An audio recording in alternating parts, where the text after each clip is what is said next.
હાલો, જય શ્રી કૃષ્ણ. કેમ છો બધા? મજામાં ને? આજે આપણે રીંગણાનો ઓરો બનાવવાનો છે. મેઘરાજા વરસી રહ્યા છે. બાજરાના રોટલા અને રીંગણાનો ઓરો. તો આપણે ગેસ જગલી દેવાનો છે અને રીંગણા શેકી લેવાના છે.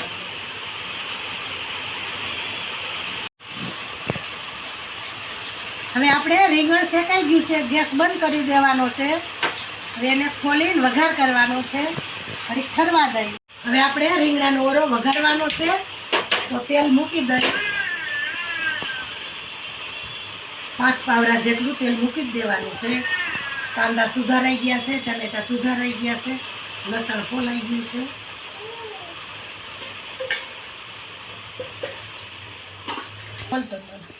હવે આપણે તેલ આવી જવા આવ્યું છે. લસણ અંદર કરી દીધું છે. ચમચી જેટલી હિંગ કરી દેવાની. જોઈ પ્રમાણે હળદર કરવાની છે. આ ટમેટા અને ડુંગળી સુધારાઈ ગયેલા છે, તો આપણે એનો પહેલો વઘાર કરી દઈએ.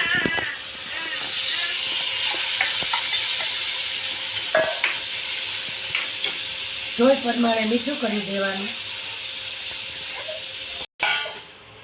આપણે રીંગણાને ફોલી નાખવાનું છે, તો આપણે ફોલી લઈએ.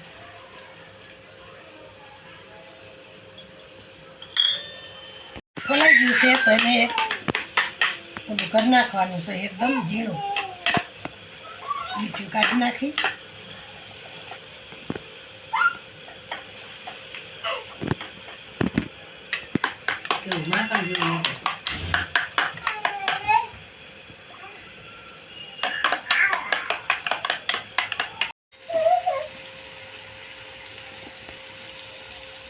સપટી જેટલી ખાંડ કરી દેવાની છે.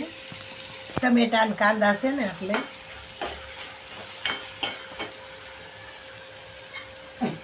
હવે જોઈ પ્રમાણે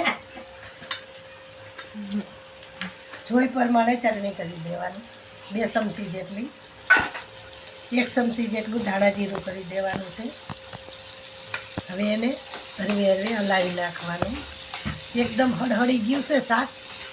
હવે આપણે એની અંદર રીંગણાનો ઓરો કરી દેવાનો છે.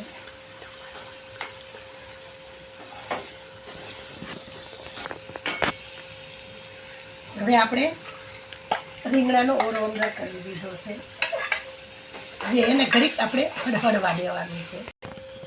હવે એકદમ શાક હળહળી ગયું છે. આપણે ગેસ બંધ કરી દઈ અને થોડાક ધાણા કરી દેવાના.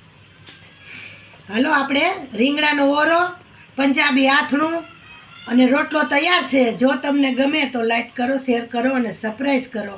લાલ બટન દબાવવાનું ભૂલશો નહીં. જય શ્રી કૃષ્ણ. સારું લાગે તો